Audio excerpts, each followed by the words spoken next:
Mes parents m'ont déshérité pour ma sœur, me traitant de raté. Je m'appelle Théa André et j'ai 29 ans. Tu as toujours été notre plus grande déception, a dit ma mère en faisant glisser un stylo sur la table pour que je puisse renoncer à mon héritage devant 12 membres de la famille. C'était il y a 3 ans. Je suis sorti de la villa de mes parents cet après-midi-là avec rien. Pas d'argent, pas de famille, pas de filet de sécurité. Ma sœur, Victoire, à tout prix. Le domaine estimé à 4 millions d'euros, la maison de vacances en bord de mer, les comptes d'investissement. Mon père ne m'a même pas regardé quand je suis parti. Ce qu'aucun d'entre eux ne savait, ni ma mère, ni mon père, ni ma sœur parfaite, c'est ce qu'un simple coup de téléphone entre deux avocats allait révéler 3 ans plus tard. Et quand mon père a finalement entendu le chiffre, il a répété les 2 mêmes mots encore et encore, comme un homme qui vient de voir son monde basculer. L'appel arrive un mercredi soir. Je suis assise en tailleur sur le sol de mon studio à Nantes, entouré d'échantillons de tissus et de plans pour la rénovation du salon d'un client. Mon premier vrai projet solo, 800 €. J'en suis fier. Le nom de ma mère s'allume sur l'écran. Réunion de famille ce dimanche. Ne sois pas en retard. Pas d'explication, pas de chaleur, juste des instructions.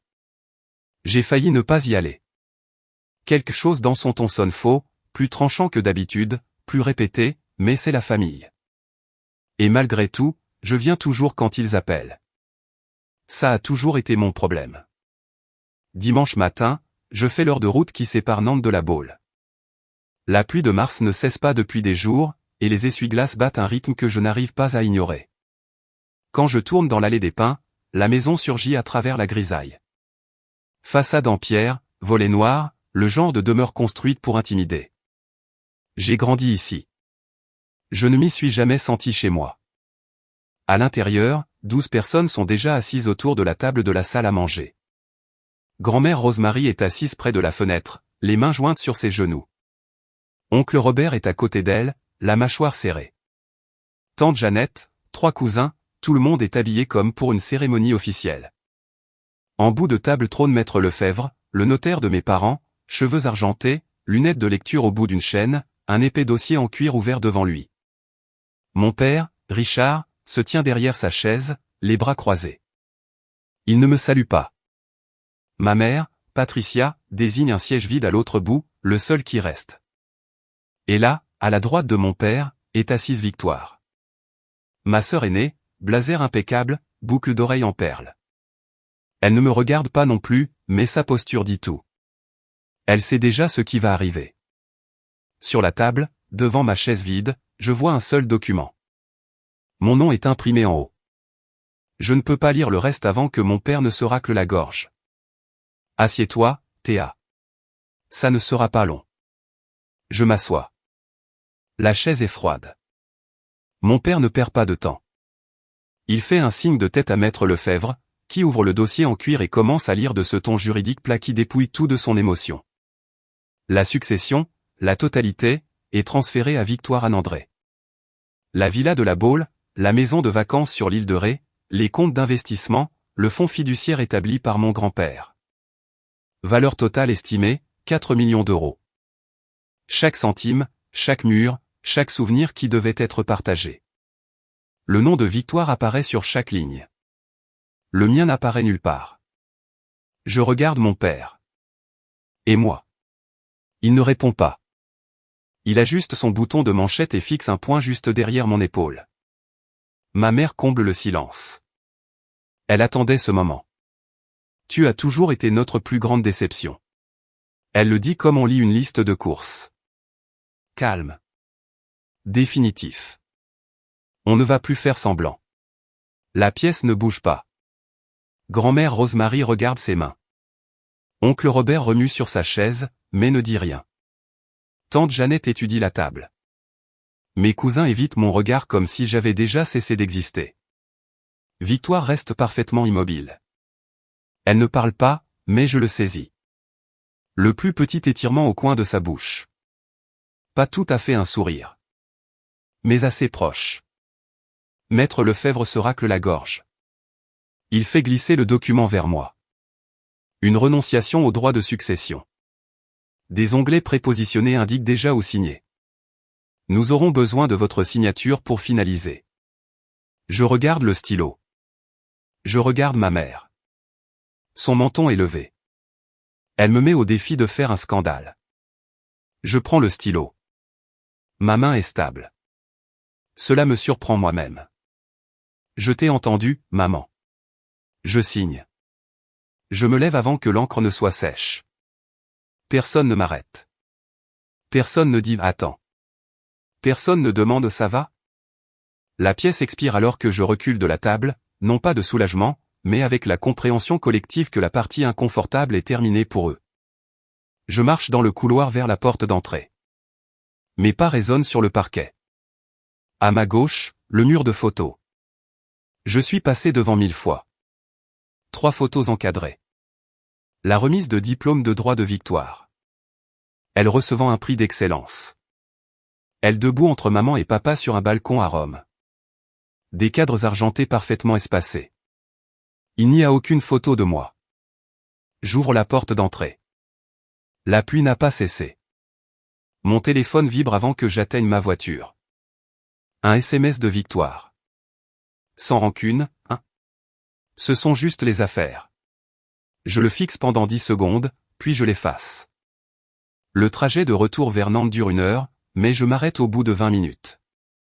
Je me gare sur la bande d'arrêt d'urgence, je coupe le moteur et je reste là.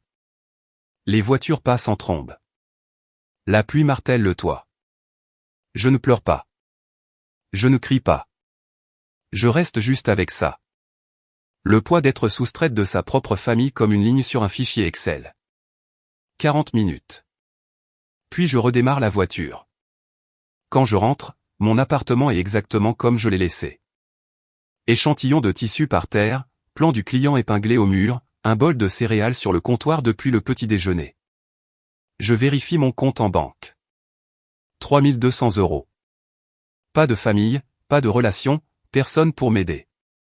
Je m'assois sur le sol de la cuisine ce soir-là et je fais une liste. Pas de ce que j'ai perdu, mais de ce qu'il me reste. C'est une liste courte, mais c'est la mienne. Le premier client annule un mardi. Bonjour Théa.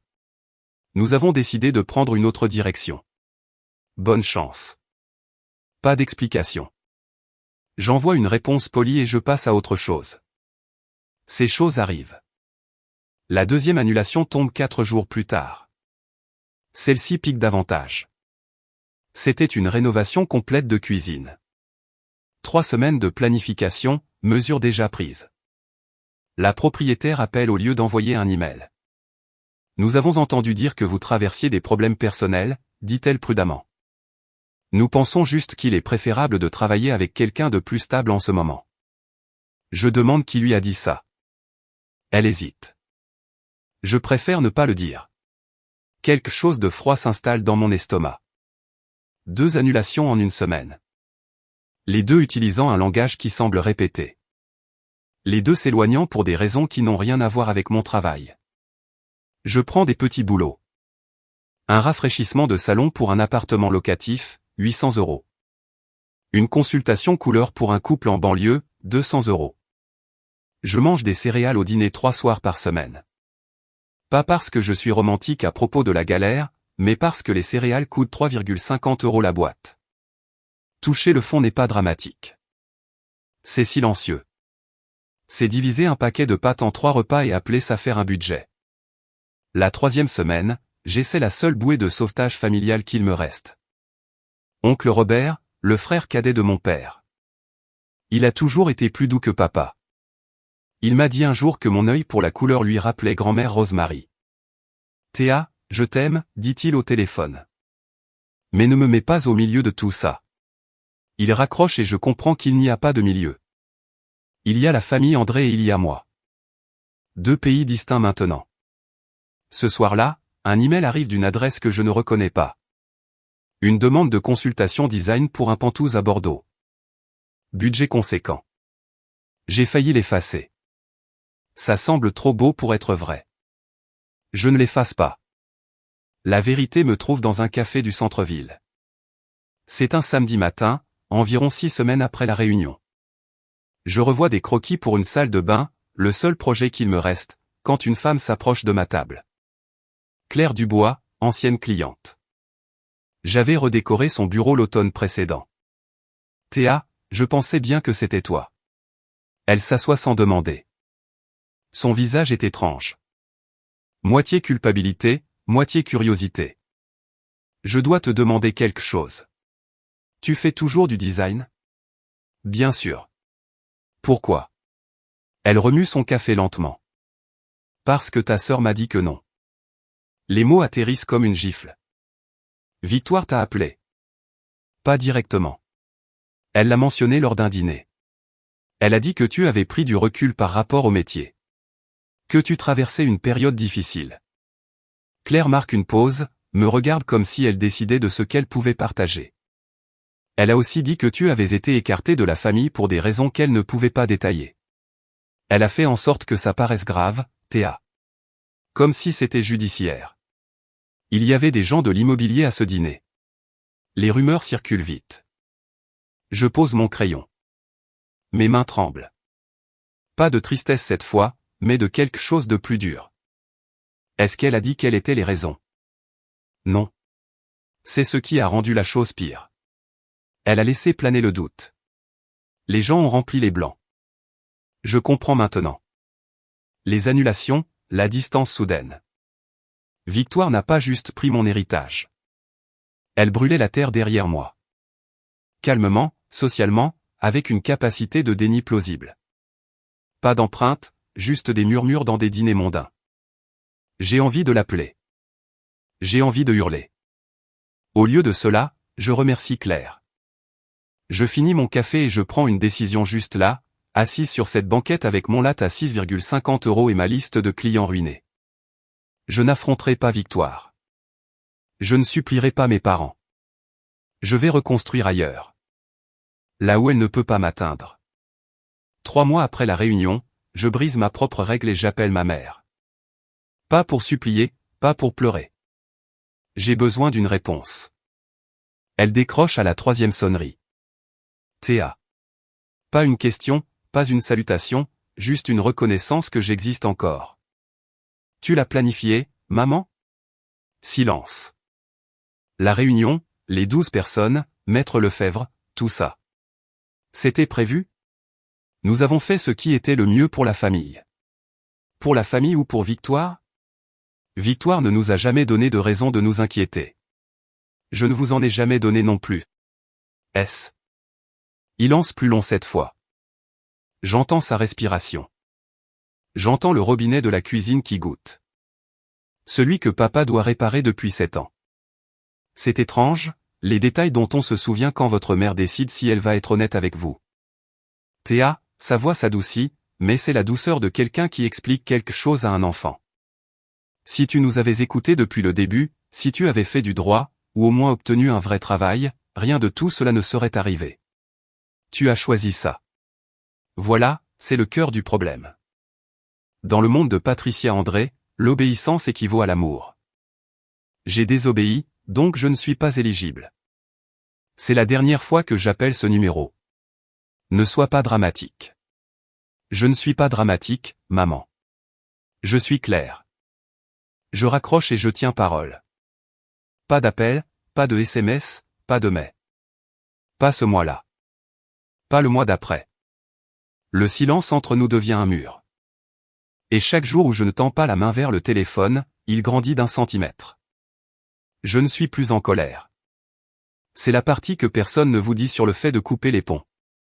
Finalement, la rage s'épuise et ce qui reste est juste calme. Un calme terrible et constant qui ressemble beaucoup à la liberté. 4 mois plus tard, Victoire envoie le premier email. Objet, je pense à toi. Le corps du texte est long, soigneusement écrit, et dégoulinant d'inquiétude. Je veux que tu saches que je n'ai pris aucune part à leur décision. Maman et papa ont agi seuls. J'ai essayé de les dissuader, mais tu connais papa. J'espère que tu vas bien. Je m'inquiète pour toi. Je le lis 2 fois. Pas parce que c'est convaincant, parce que ça ne l'est pas. Chaque phrase est construite comme une défense juridique. Pas d'aveu, pas de détails, pas de responsabilité. Cet email n'est pas pour moi. C'est une assurance. Si les choses explosent un jour, Victoire pourra le pointeur du doigt et dire « Voyez, j'ai tendu la main. J'étais la sœur bienveillante. » Je ne réponds pas.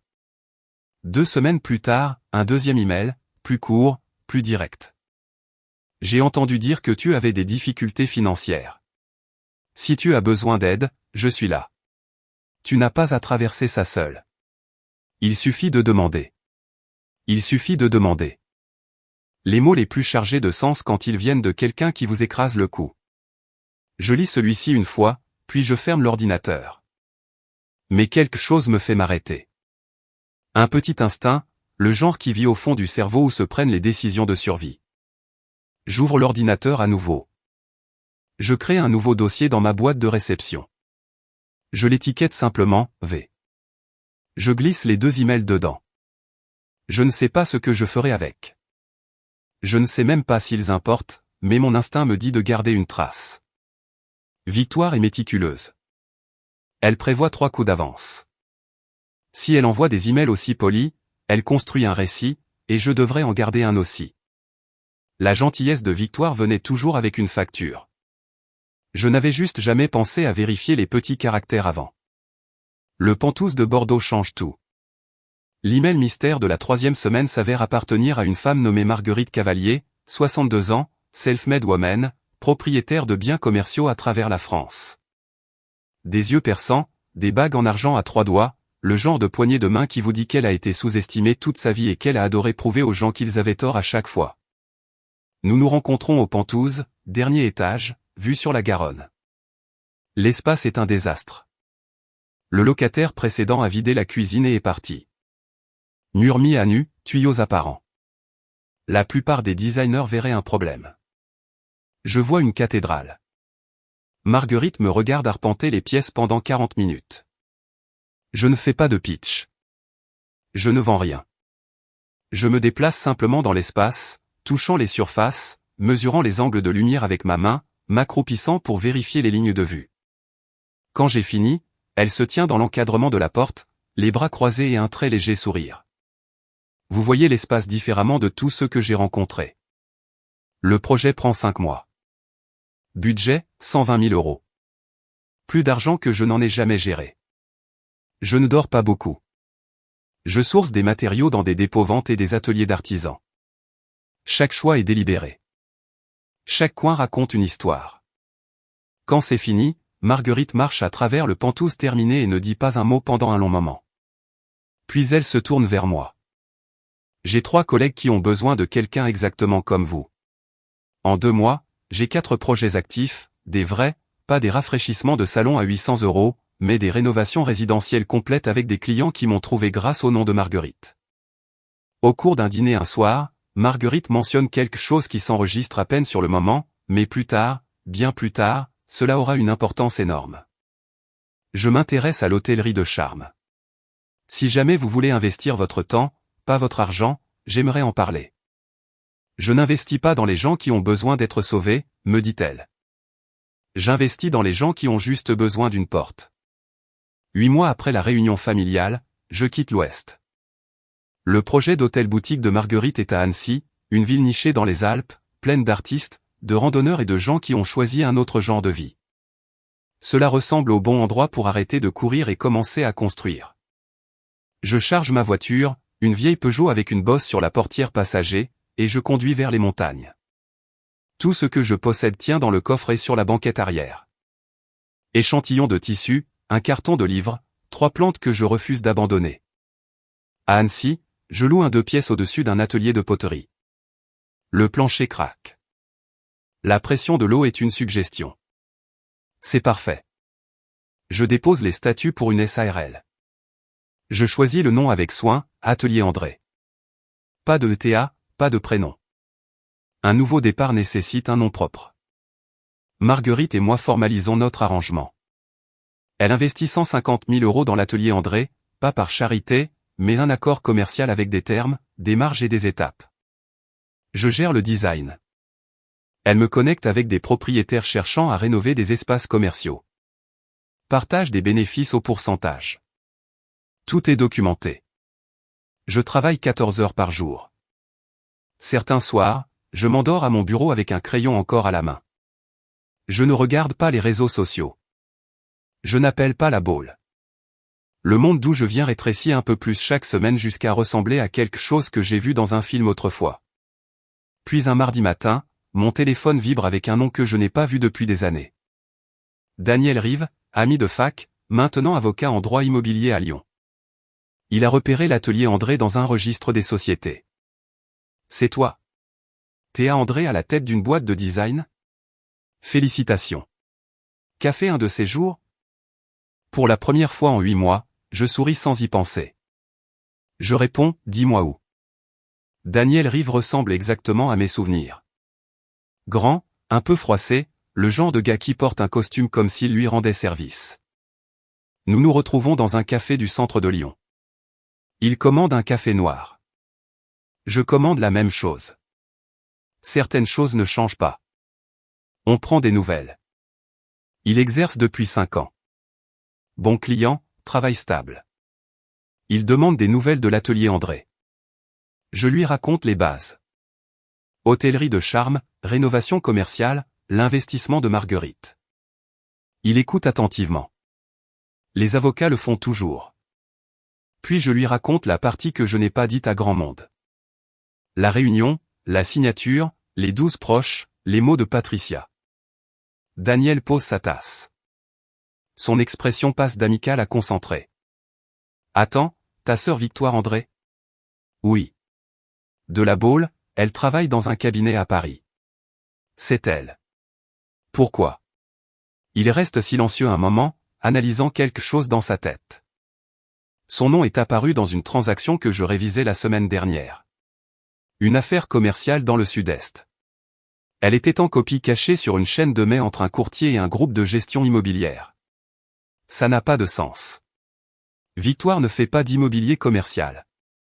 C'est ce que je pensais. Il se penche en avant. Théa, dans ses emails, ta sœur les mettait en garde contre toi. Elle disait que tu n'étais pas fiable, que ta famille avait coupé les ponts avec toi pour de graves problèmes financiers. Elle a utilisé ton nom complet. Le café a un goût de cendre. Elle leur a dit de ne travailler avec personne lié à Théa André. Je ne parle pas. Le bruit du café comble le vide. Machine à expresso. Rire. La playlist de quelqu'un qui filtre à travers des haut-parleurs bon marché. Daniel me regarde attentivement. Ne fais rien pour l'instant, dit-il. Laisse-moi vérifier. Mais Théa, si c'est ce que je pense, ta sœur n'était pas juste la favorite. Elle travaillait activement contre toi. Je hoche la tête. Mes mains sont à plat sur la table, stable. Mais sous la surface, quelque chose bouge. Je dois mettre l'histoire en pause une seconde car c'est le moment où tout bascule. Si vous étiez moi, si vous veniez de découvrir que votre propre sœur agissait dans votre dos, sabotant votre nom, s'assurant que vous ne puissiez pas reconstruire, que feriez-vous? L'affronteriez-vous, ou continueriez-vous à construire en silence? Mettez votre réponse dans les commentaires. A pour affronter, B pour le silence. Et si cette histoire vous touche en ce moment, le bouton s'abonner est juste là. C'est gratuit.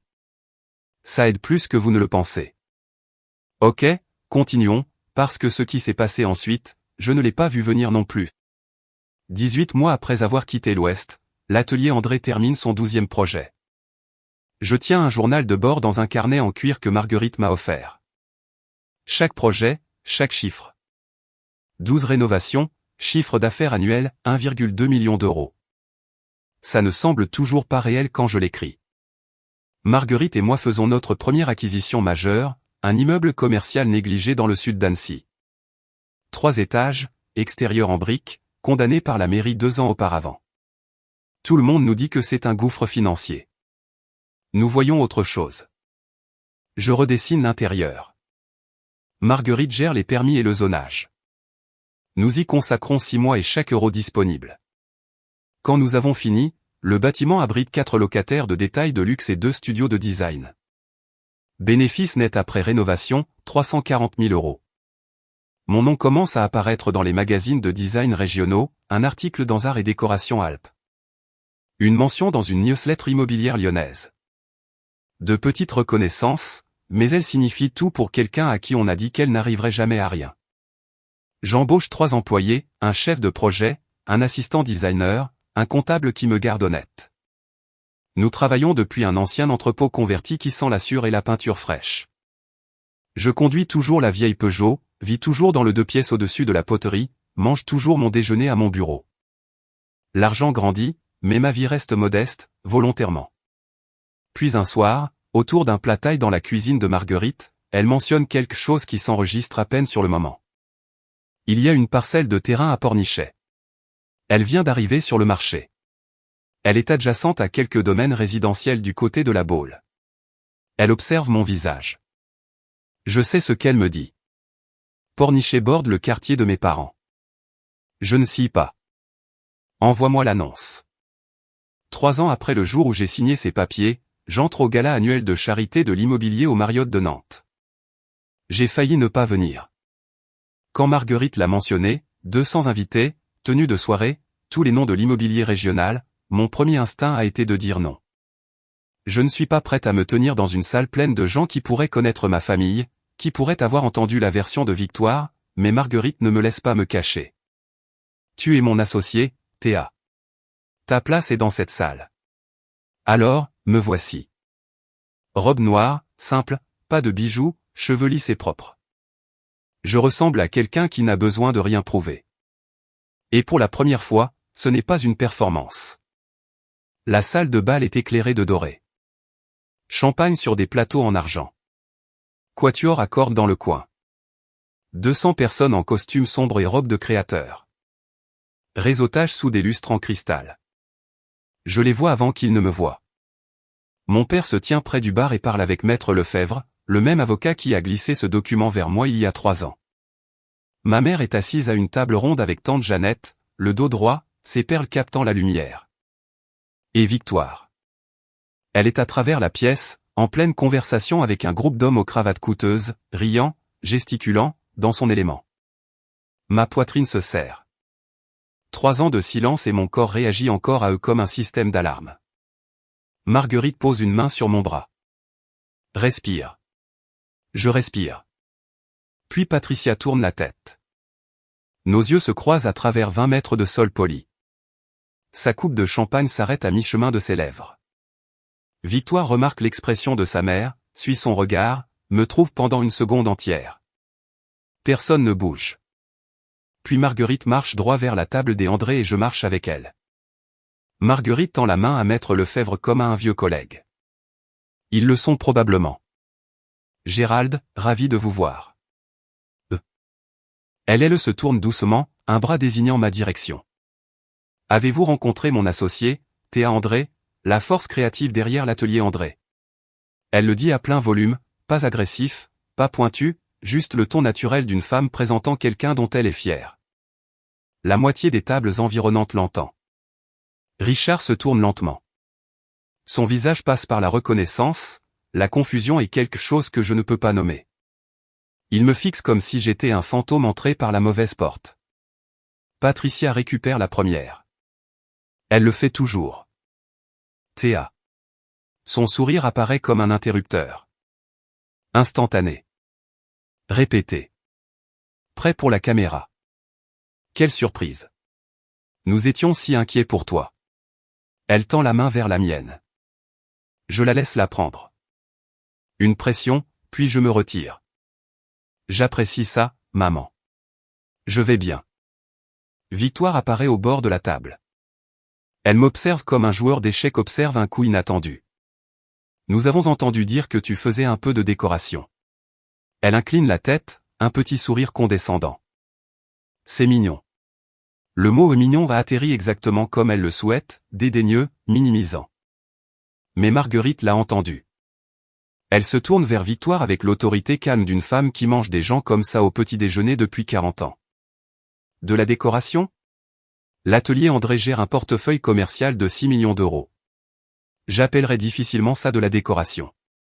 La table devient silencieuse. Un homme assis à côté de Maître Lefebvre baisse son verre. 2 femmes derrière nous arrêtent leur conversation. Le sourire de Victoire ne disparaît pas. Il se fige. Un collègue de Victoire, un avocat en immobilier que je ne reconnais pas, se penche. L'atelier André? Elle possède ça? Nous venons de les contracter pour notre projet à Rennes. Le visage de Victoire devient blême. Je reste parfaitement immobile. Je ne suis pas venu ici pour prouver quoi que ce soit. Je suis venu parce que j'étais invité. Et en ce moment, c'est suffisant. Une semaine après le gala, l'appel a lieu. Je ne suis pas là pour ça. Daniel me le raconte après, assis en face de moi dans son bureau à Lyon, un bloc-notes couvert de gribouillis entre nous. Voici ce qui s'est passé. La propriété de Pornichet, la parcelle que Marguerite et moi achetons, est adjacente au domaine de la famille André. La procédure standard exige une vérification des limites et des titres. Daniel, en tant que mon avocat, contacte l'avocat du dossier pour la propriété voisine. Cet avocat est Maître Lefebvre. Daniel passe l'appel. Routine professionnelle. Il identifie l'entité acheteuse. Atelier André SARL. Propriétaire et principal, Théa André. Silence au bout du fil. Pas une pause polie. Un long néant sans air. Théa André. La voix de Lefebvre change de registre. La même Théa André du dossier de succession? C'est exact. Un autre silence. Daniel dit qu'il peut entendre Lefebvre remuer des papiers sur son bureau. Je vais devoir vérifier les finances du côté acheteur pour la conformité standard de l'accord de bornage. Bien sûr, dit Daniel, je vous envoie un résumé. Portefeuille total de l'atelier André, y compris les biens immobiliers et les actifs commerciaux, environ 9,4 millions d'euros. Daniel me dit que le silence a duré 15 secondes. 15 secondes. Il le sait parce qu'il a compté. Puis Lefebvre a dit très doucement, je vais devoir contacter mon client. C'était tout. Pas de commentaires, pas de questions, juste le son d'un homme recalibrant tout ce qu'il pensait savoir sur une famille qu'il sert depuis 20 ans. Daniel pose son stylo et me regarde à travers la table. Il n'a pas dit un mot pendant environ 15 secondes. Théa, c'est long pour un avocat. Je hoche la tête. Mes mains sont sur mes genoux. Mon pouls est stable. Mais quelque part au fond de ma poitrine, derrière le calme, le professionnalisme et les 3 ans de silence, quelque chose expire enfin. Maître Lefebvre appelle Richard André le même après-midi. J'apprends les détails plus tard par Daniel, par des documents, par la version qui finit par me revenir que je le veuille ou non. Mais voici ce qui s'est passé dans le bureau de la maison de la Baule, derrière une porte en acajou fermée, un mardi ordinaire. Lefebvre expose les faits simplement. Une transaction de propriété, parcelle adjacente, acheteur atelier André, détenu et géré par Théa André. Valorisation nette des actifs combinés, environ 9,4 millions d'euros. Richard ne dit rien pendant un long moment. Puis, c'est impossible. Lefebvre répète le chiffre, confirme la documentation, note qu'aucun fonds de la famille André n'apparaît nulle part dans la structure du capital de l'entreprise. Elle a construit ça seule? Selon tous les dossiers que j'ai examinés, oui. C'est impossible. Richard le dit à nouveau, plus doucement cette fois, comme si le mot était la seule chose à laquelle il pouvait se raccrocher. C'est impossible. Patricia est dans la pièce. Elle écoutait sur haut-parleur depuis le fauteuil près de la fenêtre. Son visage n'a pas bougé, mais sa main serre la serviette en lin sur la table d'appoint si fort que ses articulations ont blanchi. Dans le salon, Victoire est au téléphone avec une amie. Sa voix traverse le mur. Tendue. Urgente. Qu'est-ce que tu sais sur l'atelier André, l'entreprise basée à Annecy? Tu en as entendu parler? Richard repose le téléphone. Il fixe le mur où 3 photos de Victoire sont accrochées dans des cadres argentés. Puis il regarde l'espace vide à côté d'elle où une photo de Théa n'a jamais été. Je veux l'appeler. La réponse de Lefebvre est douce mais ferme. Par avocat, Richard. Elle a un conseil maintenant. Cela passe par les voies appropriées. Richard hoche lentement la tête. Et dans ce hochement, quelque chose se brise qui ne se recollera pas. Sa fille a un avocat à cause de lui. Les emails font surface la même semaine. Daniel termine la due diligence pour l'achat de Pornichet. Recherche de titres, vérification d'hypothèque, historique des transactions pour les parcelles environnantes. Routine, ennuyeux. Le genre de paperasse qui fait douter les diplômés en droit de leur choix de vie. Mais enterré dans une chaîne de correspondance entre une agence régionale et une société de gestion immobilière, Daniel trouve quelque chose qui n'est pas du tout routinier. Un email de Victoire André envoyé 14 mois plus tôt adressé à un courtier commercial nommé Paul Éric. L'objet, info confidentielle. Le contenu, Victoire exprimant son inquiétude au sujet d'une femme nommée Théa André qui pourrait approcher des entreprises sur le marché du Sud-Est. Elle me décrit comme financièrement irresponsable. Prétend que j'ai été écarté de la famille en raison de sérieux problèmes de confiance. Conseille à Paul d'exercer la prudence avec quiconque est associé à ce nom. Il y a 3 autres emails dans la chaîne. Différents destinataires, même langage, même formulation prudente et dévastatrice. Victoire ne dit jamais rien d'ouvertement faux. Elle implique, elle suggère. Elle laisse le lecteur remplir la pire version de l'histoire. C'est élégant. C'est calculé. Et en France, cela s'appelle de la concurrence déloyale et du dénigrement commercial. Daniel m'envoie la chaîne. Je la lis une fois, assise à mon bureau à Annecy avec la lumière de la montagne traversant la fenêtre. Je ne crie pas. Je ne pleure pas. Je ferme l'ordinateur et je reste avec ça pendant 1 heure entière. Puis je l'ouvre à nouveau et j'appelle Daniel. C'est suffisant? Plus que suffisant. Depuis quand le sais-tu? Je les ai trouvés il y a 2 jours. Je voulais vérifier avant de te le dire. Je hoche la tête même s'il ne peut pas me voir. Garde-les en sécurité, dis-je. Je déciderai quand je serai prête. Je ne vais pas les utiliser par colère. Je vais les utiliser si elles ne s'arrêtent pas. Laissez-moi sortir de l'histoire un instant parce que nous avons atteint le point de bascule et je veux avoir votre avis. Théa a l'épreuve. Elle a l'argent. Elle a tous les droits légaux de porter ça devant les tribunaux. Mais voici la question. Si vous étiez elle, poursuivriez-vous votre propre sœur en justice ou vous en iriez-vous en laissant votre succès parler de lui-même? A pour poursuivre, B pour partir. Dites-le moi dans les commentaires. J'ai lu chacun d'entre eux jusqu'à présent, et je ne vais pas m'arrêter maintenant. Revenons-y, car ce que Théa décide, ce n'est pas ce à quoi vous vous attendez. 2 jours plus tard, Daniel reçoit l'appel. Maître Lefebvre, au nom de Richard André, ton formel, mot prudent. Mon client souhaiterait organiser une rencontre avec Madame André, une conversation familiale. Daniel me demande. J'y pense pendant une journée entière.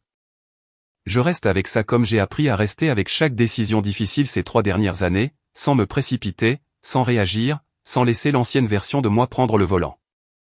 Puis je dis à Daniel, non. Si mon père a quelque chose à dire, il peut le mettre par écrit. Richard écrit. La lettre arrive par le bureau de Lefebvre sur du papier personnel, pas à en-tête juridique, son écriture manuscrite. Théa, je suis incroyablement fier de ce que tu as accompli. Je n'en avais aucune idée. J'aimerais te voir. Nous avons beaucoup à discuter. Pouvons-nous parler? Je la lis à ma table de cuisine. Je la relis debout à la fenêtre. Je la lis une 3e fois assise par terre comme je l'ai fait la nuit où tout s'est effondré. Il est fier. Bien sûr qu'il l'est, parce que maintenant il y a un chiffre attaché à mon nom. 9,4 millions d'euros de validation. Mais où était cette fierté quand je gagnais 800 € par projet? Où était cette fierté quand je mangeais des céréales au dîner? Quand je ne pouvais pas garder un client parce que son autre fille empoisonnait tous les puits dans un rayon de 3 régions? Je dicte ma réponse à Daniel. Il l'envoie par Lefebvre. Merci, papa. Mais je n'ai pas besoin d'une fierté qui arrive avec 3 ans de retard. J'ai construit ma vie sans elle. Je continuerai sans elle. 1 semaine plus tard, Richard envoie une 2e lettre. 2 mots écrits à l'encre qui a légèrement bavé comme si sa main tremblait. Je suis désolé. Je la lis. Je la plie. Je la mets dans un tiroir. Je ne réponds pas. Je ne poursuis pas Victoire en justice. Je veux être clair là-dessus. Pas parce que je lui pardonne. Pas encore. Mais parce qu'un procès transforme ma vie en pièce à conviction, et j'ai passé 3 ans à la reprendre en main. Je ne la rends pas à nouveau. Au lieu de cela, Daniel rédige une mise en demeure. Elle fait 5 pages, précise et dévastatrice. Elle cite 4 instances spécifiques de communication diffamatoire. Elle joint la chaîne de mai. Elle cite les articles pertinents du Code civil et du Code de commerce sur la concurrence déloyale. Et elle se termine par une seule déclaration claire. Si Victoire André continue de diffuser des informations fausses ou trompeuses concernant Théa André ou la SARL Atelier André, des poursuites judiciaires seront engagées sans autre préavis. Daniel l'envoie en recommandé au bureau de Victoire au cabinet d'avocats à Paris. Elle la reçoit un jeudi matin. Je le sais parce que Daniel reçoit l'accusé de réception à 10h14. À 10h32, Victoire appelle Patricia. J'apprends les détails plus tard par le téléphone arabe que Daniel a discrètement maintenu avec des contacts dans la communauté juridique. Les nouvelles voyagent dans les petits cercles professionnels, surtout quand une avocate reçoit une mise en demeure à son propre cabinet. Elle a les emails. La voix de Victoire, me dit-on, était plate, contrôlée, mais rapide. La façon dont les gens parlent quand ils calculent les dégâts. Elle a tout ce que j'ai envoyé. Quels emails, demande Patricia. Tous. Tous ceux que j'ai envoyés aux courtiers, aux gestionnaires immobiliers à propos de Théa. Un long silence. On va gérer ça, dit Patricia sur le même ton qu'elle utilisait il y a 3 ans à la table de la salle à manger. Mais ça n'atterrit plus de la même façon. Il y a une fissure maintenant. Ce soir-là, Victoire appelle directement mon téléphone. Première fois en 3 ans. Je regarde son nom s'allumer sur l'écran. Je refuse l'appel. Pas parce que j'ai peur, mais parce qu'il n'y a plus rien à dire. Les emails s'exposent d'eux-mêmes. Je n'ai pas eu à le faire. Je ne les divulgue jamais. Je ne les publie jamais. Je n'en parle jamais à personne en dehors de Daniel et Marguerite. Mais la mise en demeure arrive au cabinet de Victoire pendant les heures de bureau. Une secrétaire juridique traite le courrier. Un associé gérant examine la feuille de couverture dans le cadre du protocole de risque standard. En une semaine, 2 associés seniors du cabinet de Victoire savent qu'elle a utilisé des canaux professionnels pour diffamer sa propre sœur. En 2 semaines, l'associé gérant a une conversation discrète avec Victoire derrière une porte fermée. Elle n'est pas renvoyée, mais elle est réaffectée. Déplacer des transactions commerciales face aux clients vers la conformité interne, un bureau sans fenêtre, plus de déjeuners clients, plus d'événements de réseautage. Dans la communauté juridique, l'histoire se répand comme tous les potins professionnels. Pas avec des feux d'artifice, mais avec des sourcils levés et des références soigneusement formulées.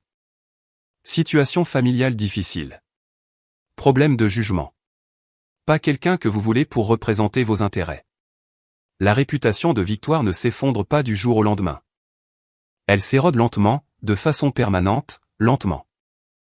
J'en entends parler par Daniel, qui l'entend de collègues qui l'entendent d'autres collègues. Je ne célèbre pas. Il n'y a rien à célébrer à regarder quelqu'un démanteler sa propre carrière avec des emails qu'elle a choisi d'envoyer. Puis un après-midi, un numéro que je n'ai pas vu depuis 3 ans apparaît sur mon téléphone. Oncle Robert. Théa. Sa voix est plus lourde que dans mon souvenir.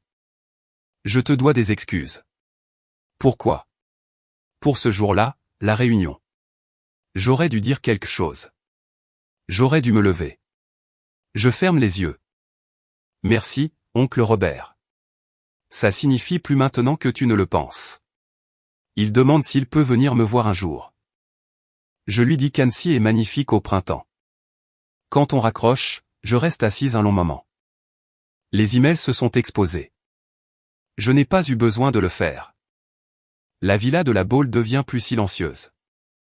J'entends des fragments de ce qui se passe par oncle Robert, qui commence à m'appeler un dimanche sur 2. Il reste léger. La météo, son chien, une histoire drôle sur grand-mère Rosemary. Mais parfois, sans le vouloir, il laisse échapper des détails. Richard a arrêté sa partie de golf hebdomadaire. Il reste assis dans son bureau pendant des heures. Les étagères sont bordées de revues juridiques qu'il n'ouvrira plus jamais. Et quelque part sur son bureau, Robert l'a vu une fois, il y a une impression, un article de magazine sur l'atelier André. Ma photo est dans le coin. Richard l'a lu tant de fois que le papier est mou aux pliures. Patricia tient la ligne. En public, elle raconte à ses amis la même histoire qu'elle raconte depuis 3 ans. Théa a toujours été la difficile, maintenant qu'elle a de l'argent. Tout le monde veut réécrire l'histoire. Elle dit ça au brunch, au club de lecture, au marché le samedi matin. Mais Robert me dit que tard le soir, Il l'a entendu à travers la porte de la salle de bain pleurer, pas le genre théâtral. Le genre qui semble venir d'un endroit qu'elle n'admettra pas exister à la lumière du jour. Richard envoie une troisième lettre, manuscrite, comme la seconde. Plus longue cette fois. Je ne te demande pas de revenir. Je sais que je n'ai plus ce droit. Je veux juste que tu saches que j'avais tort. Je le vois maintenant. Je te vois maintenant. Je sais qu'il est trop tard. Je la lis assise sur mon balcon à Annecy. Les montagnes deviennent dorées. L'air sent le feu de bois et la pluie. Je pleure pour la première fois en 3 ans. Je me laisse pleurer. Pas de douleur, mais de l'envie d'obtenir quelque chose dont on a eu désespérément besoin longtemps après avoir appris à vivre sans. Je plie la lettre. Je la mets dans le tiroir avec l'autre. Je ne réponds pas. Marguerite me le dit au dîner un mardi comme si de rien n'était. Nous sommes dans sa ferme à l'extérieur d'Annecy. Elle a fait un poulet rôti et ouvert une bouteille de vin qu'elle gardait pour aucune occasion particulière. Le feu est bas. Son chat dort sur le fauteuil. Je connaissais ton père. Je pose ma fourchette. Pas maintenant, dit-elle. Il y a 30 ans, quand je lançais ma première entreprise, Richard André était un jeune avocat ambitieux. Brillant. Il était l'un de mes premiers conseillers juridiques. Je ne parle pas. Il était bon dans son travail, mais il mesurait tout en chiffres, revenus, retours. Si ça ne pouvait pas être quantifié, ça n'existait pas pour lui. Elle marque une pause. Il m'a dit un jour que je manquais de vision, que l'immobilier de charme ne passerait jamais à l'échelle. J'ai mis fin à son contrat cette semaine-là. 1 an plus tard, mon entreprise dépassait toutes les projections qu'il avait faites. Elle me regarde à travers la table avec une stabilité en laquelle j'ai appris à avoir confiance plus que tout. Quand tu m'as contacté pour la première fois pour le Penthouse de Bordeaux, je ne savais pas qui tu étais. Je t'ai embauché parce que ton portfolio était remarquable. J'ai découvert que tu étais la fille de Richard plus tard, quand tu m'as parlé de la réunion. Et j'ai décidé que je n'allais pas laisser l'histoire se répéter. Elle tourne son verre de vin lentement. Pas parce que je déteste ton père. Ce n'est pas le cas. Mais parce que je sais ce que ça fait d'être rejeté par quelqu'un qui ne peut pas voir au-delà de sa propre règle de mesure. Je reste avec ça un long moment. Marguerite ne m'a pas sauvé. Elle m'a reconnu. Elle a reconnu le regard dans mes yeux qu'elle avait vu une fois dans son propre miroir il y a 30 ans, debout dans le bureau d'un jeune avocat, s'entendant dire qu'elle ne serait jamais assez. Merci, dis-je. Ne me remercie pas, continue juste à construire. 6 mois après le gala, la vente de Pornichet est conclue. Je ne construis pas une maison dessus. Je ne construis rien pour moi-même. Au lieu de cela, je le convertis en un espace de travail créatif partagé. Des studios et des salles de réunion pour de jeunes designers, artistes et architectes qui débutent, des gens qui ont besoin d'une porte. Le genre d'espace que j'aurais aimé voir exister quand je dormais sur le sol de ma cuisine avec 3200 € en poche. Je le nomme, le collectif André. Marguerite coupe le ruban. La même semaine, Victoire envoie son dernier email. Je sais que j'ai merdé. Je sais que ce que j'ai fait était mal. Peut-on parler, s'il te plaît? Cette fois, je réponds. Il me faut 1 heure pour écrire 4 phrases. Victoire, je te pardonne. Je le pense vraiment. Mais le pardon ne signifie pas que je te veux de retour dans ma vie. Je te souhaite le meilleur. J'appuie sur envoyer et quelque chose se desserre dans ma poitrine que je ne savais pas encore serrer. 2 jours plus tard, mon téléphone sonne. Patricia. J'ai failli ne pas répondre, mais quelque chose me dit que cette conversation doit avoir lieu. Pas pour elle, mais pour moi une dernière fois. Tu as prouvé ton point, dit-elle. Maintenant, rentre à la maison. Je me tiens à la fenêtre de mon appartement. Les montagnes sont bleues et infinies. L'atelier de poterie en bas joue quelque chose de doux à la radio. Maman, je n'ai pas prouvé un point. J'ai construit une vie et c'est ici ma maison maintenant. Théa, je t'aime, mais... Je ne peux pas revenir à être quelqu'un que tu ne values que lorsque les chiffres sont bons. Elle est silencieuse. J'entends sa respiration. Et je me demande si elle pleure à nouveau ou si elle est en colère ou si elle est simplement assise dans le silence d'une maison trop grande pour 2 personnes qui ont repoussé la mauvaise fille. Je raccroche doucement. La maison n'est pas un endroit que vos parents possèdent. C'est celui que vous choisissez pour vous-même. Voilà mon histoire. Je ne la raconte pas pour que vous détestiez ma famille. Ce sont des gens. Imparfaits, têtus, parfois cruels, mais des gens. Mon père a été élevé pour croire que le succès ressemblait à une seule chose et il ne pouvait pas le voir quand il se présentait sous une tenue différente. Ma mère croyait que l'amour signifiait le contrôle et quand elle a perdu le contrôle, elle a perdu le langage de l'amour. Ma sœur était terrifiée à l'idée que si je réussissais, toute son identité s'effondrerait parce qu'elle était construite sur le fait d'être meilleure que moi.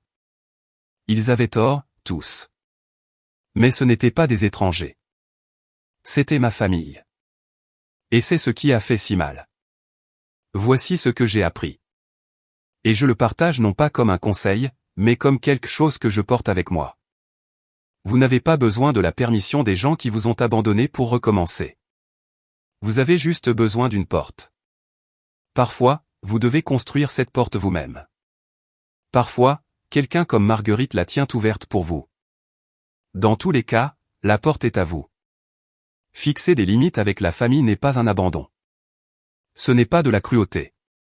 C'est la décision d'arrêter de saigner pour des gens qui ne vous donneront pas de pansement. Aujourd'hui, l'atelier André compte 14 employés. Notre portefeuille dépasse les 10 millions d'euros. Marguerite est toujours mon associé.